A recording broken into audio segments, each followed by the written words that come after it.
welcome back. If you're new here, welcome. This is going to be the third um, Crime and Stitch that I'm filming. I wanted to talk today about Jodi Arias, and I know there's a lot of mixed feelings out there about her. And it's like a big case, and so I just kind of wanted to get into it.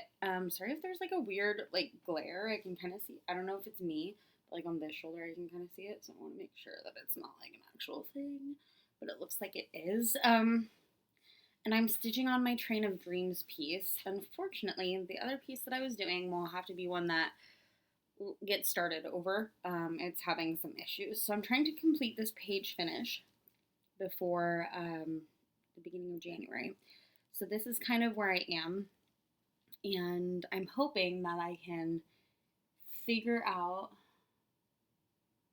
how to do both things at once because it's kind of difficult for me with the way I've got my setup now.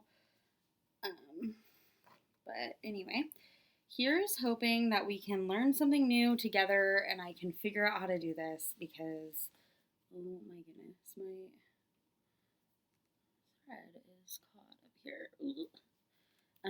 Anyway, so I kind of want to start at the beginning. I don't have a lot of like dates memorized, and I don't have notes up on the screen because I feel like that takes away from the storytelling aspect of this, like what I want this to be. So I guess here goes.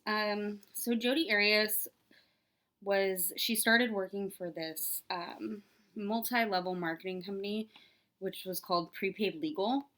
And if you've heard of MLMs, like they're everything from, some of them are really nice. Like, I used to sell Origami Owl. I have done Usborne. I have friends that do Color Street.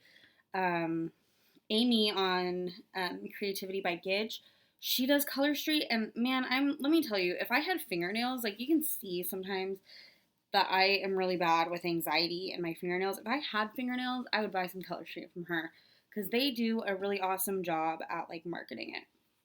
But anyway, so Jodi started working for this company, and that's where she met this guy. They went on like a blind date or something. Travis. Travis was a really good guy. He was really good in this company. And he was also like a really good speaker. And it's like super creepy because you can go on like YouTube. They have like videos of his last speech, and he's talking about like, we're never promised tomorrow and all this stuff. And I actually just started following this page, and I can't remember what it's called, but I'll link it down below. And they talk about like the psychology of true crime. It's like JCS psychology or something. Anyway, but they break down like the interrogations of these people and like the different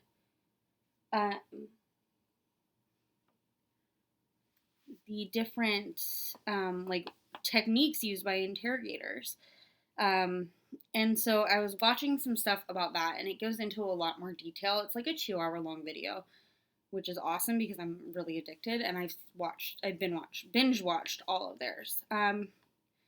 Not the point. And so Jodi and Travis start dating and blah, blah, blah, and they have like this good relationship. And then Travis, like Jodi, she's kind of weird.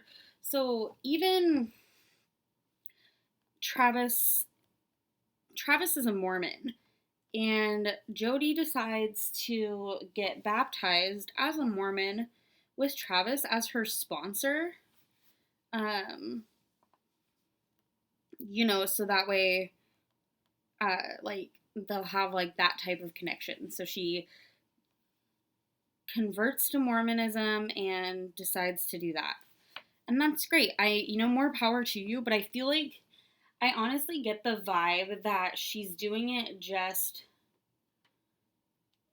so that, she can spend more time with Travis, which is cool, but like I don't know that she like actually believes in, what the Mormons' teachings are and that kind of stuff, which is really sad because, if you're going to convert to a religion, at least have it be something that you like believe in.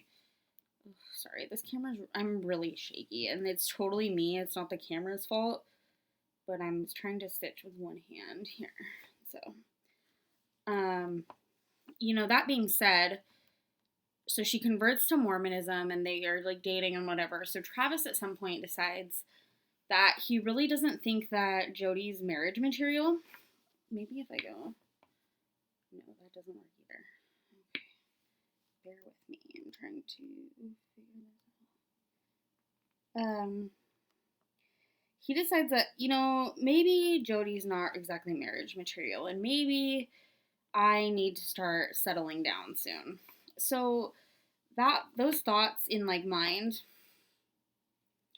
I think that like when you're thinking about settling down, you have to find, especially one of like their rules, as a Mormon, you're not supposed to have premarital relations and all that kind of stuff. But it's just like, he decides they break up, is the point. I'm going on this long tangent. They break up.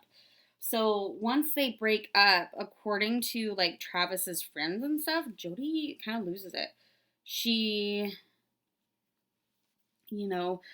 she starts kind of stalking him, and oh, this is better. Maybe if I do left-handed. She starts kind of like she goes to his house when he's sleeping or when he's not there, and she'll like let herself in through the dog door. Like she'll climb through the dog door. She will, she like lets herself in and like she'll climb in his bed with him. And like while he's trying to break it off, somebody in like, I've watched a couple documentaries about the case, and like in one of them, somebody's like, well, you got a naked girl climbing in your bed. That does not excuse, like, if you don't want to do something, no means no, and I feel like to Jodi that didn't really matter. So knowing those things about Travis,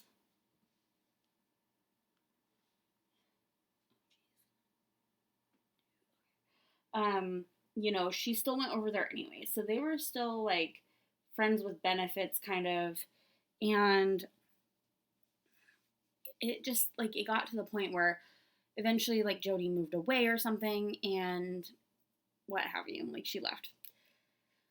Well, so then Travis is supposed to go on this big trip to Cancun through the prepaid legal. Like they're gonna have like this trip, and they said, hey, you can bring somebody with you, like you can bring a friend. Cool. So Travis asks this girl that he's got a crush on in the company, Mimi. He asks her to go with him on this trip. I'll probably do what I usually do and just end up stitching separate so that way I can focus on what I'm doing and you guys get more content.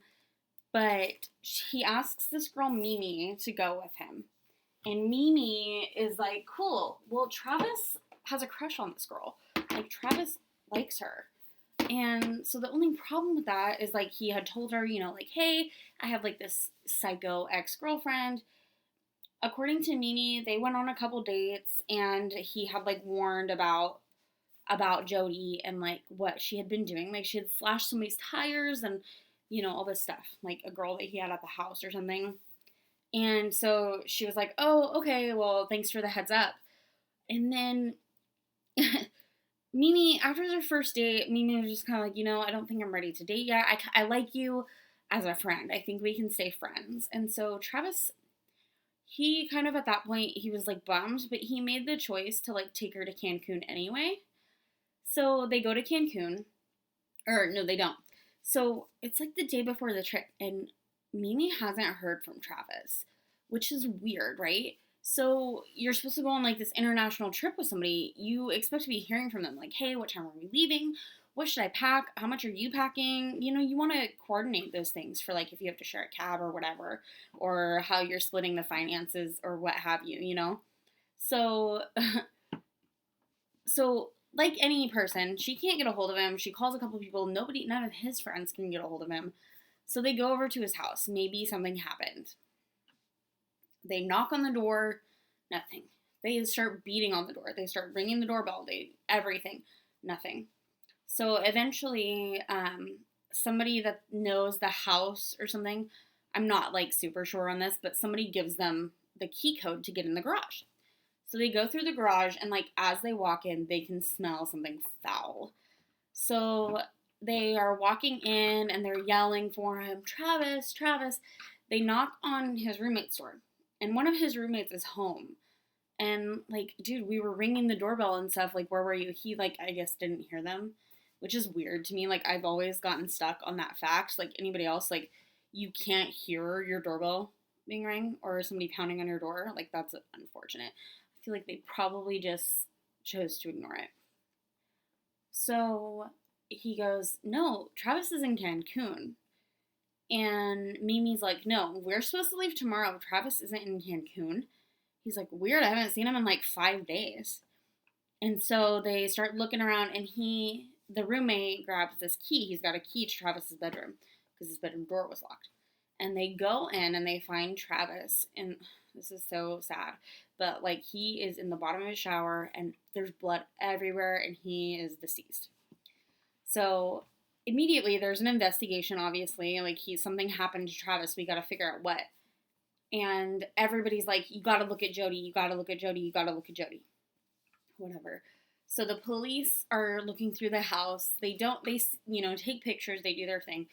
Well, they find like a bloody palm print and like half a thumbprint and like smears of blood, like spots where people tried to clean it up. And the weirdest thing is they looked in the washing machine and they found a camera in the bottom of the washer. And it had obviously went through like the wash cycle, so the camera was destroyed. It wouldn't turn on, nothing. But they took it as evidence and they sent it to the lab anyway to see if the lab could extract photos off the memory card. Because maybe, you never know, the memory card might not be correct. The next day, if I'm remembering right, Jodi calls the police station.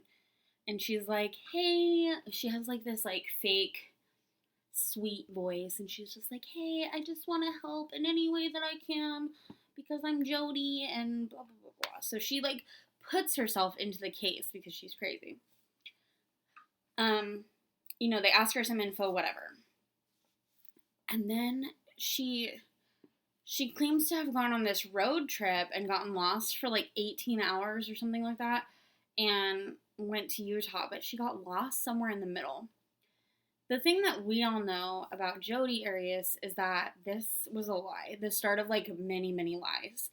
And she's a liar, like she just does that. But watching her interrogation is weird. She's talking to Detective Flores, and they know that she was there because they've recovered the photos off that camera, and there's nude pictures of her and Travis doing stuff, and there's a picture. And I couldn't see it at first. Like, these pictures are horrific. Like, if you decide to look at them, like, they're terrifying. But there's a picture that they show her, and in the foreground is her foot in shadow. And in the background is Travis, and he's, like, bloody. You can see, like, streaks of blood. And it accidentally took the picture of the camera when she was dragging his body back to the shower. So she's like, no, I wasn't there. I don't know what happened. And that's the first story. She tells them that she was on this road trip and she got lost and she fell asleep for a long time. She goes, I'm not above sleeping in my car and I sleep a lot and all this stuff. Whatever. I'm not above sleeping in my car either, but like nobody cares. Like the police don't care that you're not above sleeping in your car.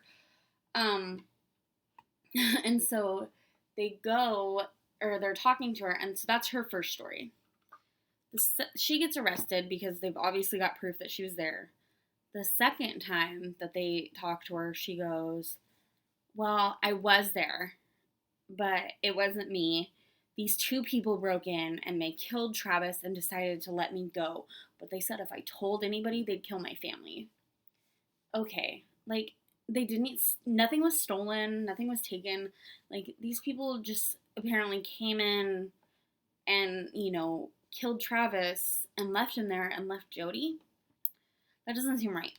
So, obviously, the police aren't buying it. They're just like, Jodi, when you're going to tell the truth, we can talk to you, but this is not okay. So, then finally, she's already in jail. So, when they go to court, Jodi comes up with this story that she did it, but it was self-defense. No, This is plausible. However, like, she says that Travis flew into a rage after she dropped the camera. There's a 62, I think, second gap between the picture where the camera, there's like a picture where the camera's like falling and she like fumbled it, and then the picture on the floor. There's a 62-second gap. They're time stamped. And she's claiming that like he lunged at her and chased her down the hall, and she was able to shoot him in the head, and then he was able to tackle her after that injury and all this stuff, all in that 62 seconds. If you watch the video that I, like, the psychologist type breakdown video, they like go into this a little bit more, and it's like way more detailed, but I don't know, like, from memory, I don't know all the details on that, because the prosecution was like, that's impossible. Like, there's no way he could have, lunged at you, knocked you down, and you guys had this big old struggle, and then that happened all in 62 seconds because they were supposedly way down the hall and all the way back and all this stuff. I don't like it. I don't know. She just makes me mad. Like, she just is a liar. And it's so hard because, like, poor Travis's family has to listen to her attacking his character because he can't defend himself. She claims that he was a pedophile and she didn't want to tell anybody.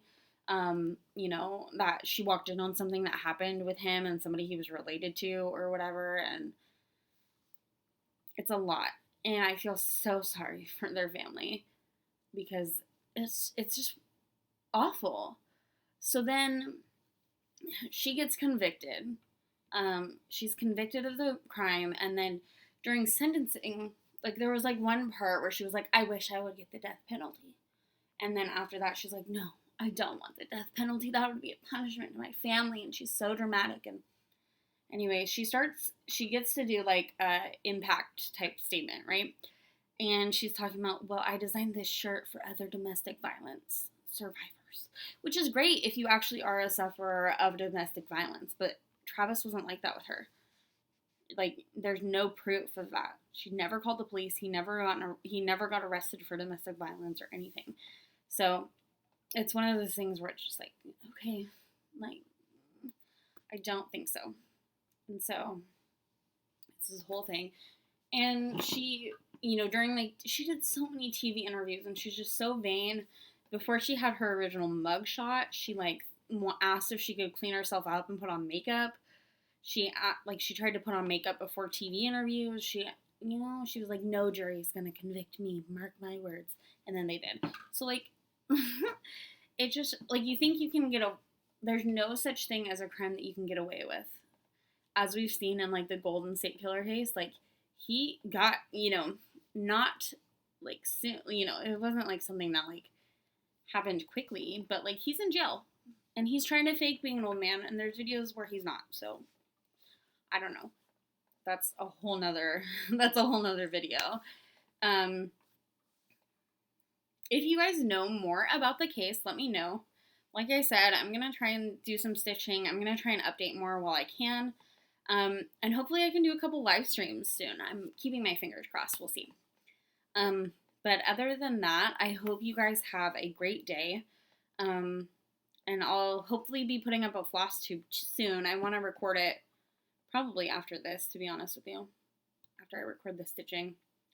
But yeah, I hope you guys had a great holiday, since today's the day after Christmas for my Christmas celebrating friends, and I know that Kwanzaa is either today or was yesterday or something. But I hope you guys celebrated with your families and had a lot of fun and had a great holiday, and I will see you guys soon. Thanks. Bye-bye.